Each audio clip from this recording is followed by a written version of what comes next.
Hey, what's up everybody? Finally got a pickups video for you guys. Anyways, gonna start out with the games first. A couple more for the Switch. Big fan of Borderlands. So anyways, got a Borderlands Legendary Collection. Has Borderlands 1, 2, and pre-sequel. And all of the DLC for each game. It's really freaking cool.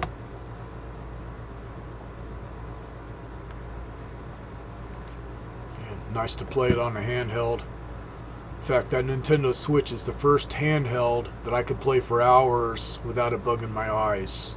Everything previous I've had to that, which really isn't much in the way of handhelds, I can't play them anymore. My eyes just can't take it. But that thing's got a big enough screen, doesn't bug me. Now this one, speaking of things that bug you, when I first popped it in and just played it right away before downloading anything, because I was bored as crap the day I got it, because I ordered this one from Amazon, and $20 plus tax. So good deal. Yeah, I played like a freaking wet turd spinning in a toilet. I mean, it was having trouble just on the first scene where you're following Claptrap doing all the freaking covert ops shit to get up to the door that he opens and whatnot. Just choppy as hell on the graphics slowing down and speeding up, and then the menu system and all that shit. Just doing all the stuff that everybody complains about.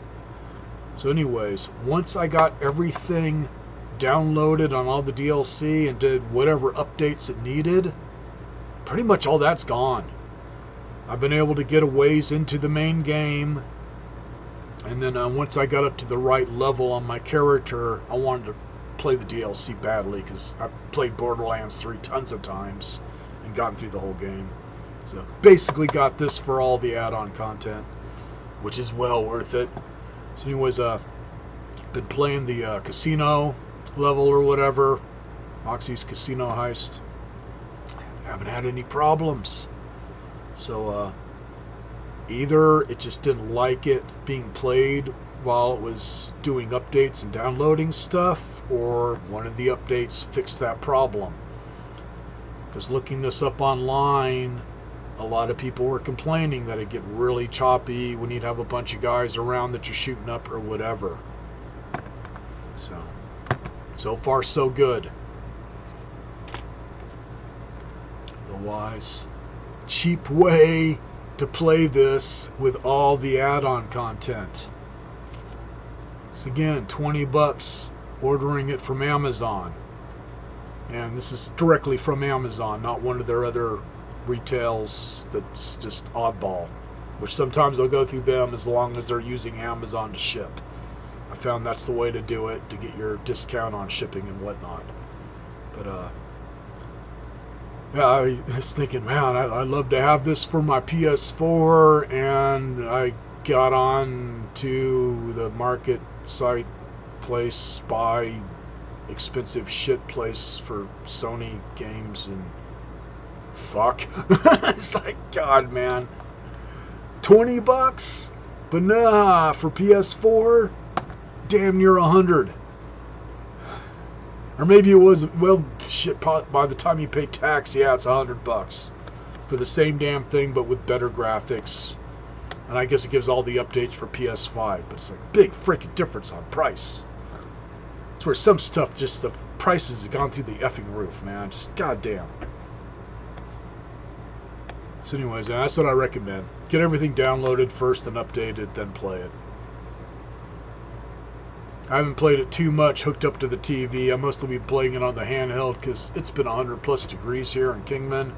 So having something I can play on a handheld and just kick back, and that thing behind me just makes it that much better, so I can just relax and not have to look at the TV and just play it. It's pretty much what I've been doing lately, man. It's just been too hot to do anything, hence that's why I took a while to do a video. This is not normal weather for us, man, having this 100 plus degree heat every freaking day. Usually it's maybe a couple days of it and then back to just 90s at most. So definitely having a hot summer. So anyways, that's the games. Definitely recommend snagging both of them. Now for the knives. This is my most recent pickup from the guy. This one's really nicely made. Seems to be getting a lot of the Filipino Batangas. Whoever he got them from must have had a huge freaking collection, because he keeps setting more of these out. So I've just been grabbing whatever ones are cheap or which ones are nice or which ones I could fix up. This one pretty much just had to clean all the brass. But, a little short but fat one. It's a nice size for playing around with. I think this is a teardrop style blade. Whoever did the blade on this did a good job. It's got a nice blade. Try and focus here.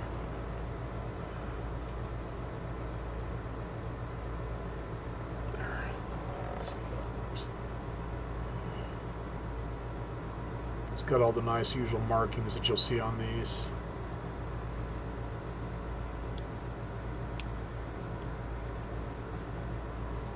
A little bit on the latch there.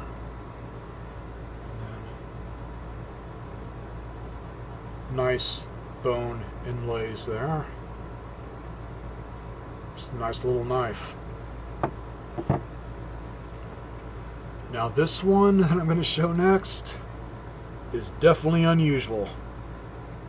When it comes to the handles, I've seen a few knives. I think Parker, maybe Taylor, or Frost or whatever. It's this pattern on the brass has been copied a lot. Same with the blade style. So opened like this, it does look like some other knives that I've seen online, but not quite. There is no brand name on this. It just says, let's see, I think it's just made in Japan. And stainless steel Japan.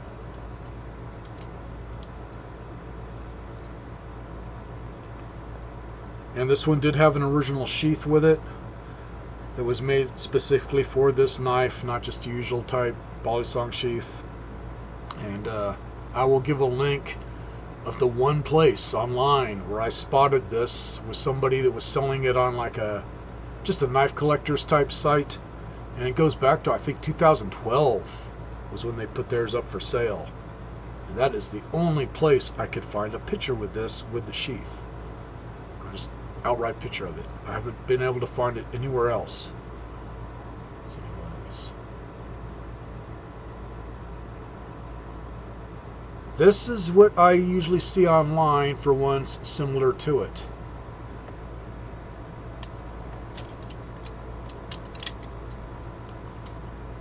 But not this. Literally has two blades. I have never seen a butterfly knife like this that has two blades. Makes it really fun to flip without cutting yourself. I mean, I can do it, but you gotta be really careful because it's pretty sharp. Fortunately, how they sharpened the double edge blade here, the edge starts from about there and up. So it's got a little bit of a safe area if you just choke up on the handles. But it is, like I say, you can flip it. It's just weird because you're dealing with two blades. Otherwise, just really unusual knife. Like I say, it just says stainless steel Japan. So I have no idea what knife company made this other than just Japan. And really pretty handles there. It's a nice pattern. Just very cool. See, it's dual pin there. So it's nice and tight either way. But you can see why they had to have a custom sheath for it, because it's always in the open position. So it's an extra long sheath, and basically just two rectangular long pieces of leather, cheap leather, and then they just bent over one of the ends to use as a flap. So just easy enough to make. You'll see once you look at the picture, man. Really easy sheath to copy. Just kind of guess on the size, just measure out the knife, and then kind of just guess on how big it's going to be, or just make yourself a custom sheath. Anyways, I've never seen another knife like that literally has 2 blades. So, didn't pay too much for it. Hopefully it's got some value. I don't think the guy that was selling it back in 2012 knew how valuable it actually was. I think he had it for like 60 bucks back then. So the fact that I can't find it anywhere else and they're getting more and more valuable, don't know. Otherwise, man, not bad. This one, compared to some of the others, is I did have to do some cleanup. The blade didn't get messed with all that much, so it's cleaned up pretty damn nice. So, looks like the sun's going down, so I'm gonna call it quits here. Just keep this a short video. Dreading this damn heat, especially when my mom's 92. It's like, yeah, I got air conditioning, but even with that, man, you still feel it. So, man, it's just dragging her down. Something fierce to where she just has no energy, wants to sleep all the time, whatever, man. I just hoping that she makes it through the freaking summer. Otherwise, all we can do is stay inside, just kick back in our recliners and watch TV or whatever. So, have a good one, everybody.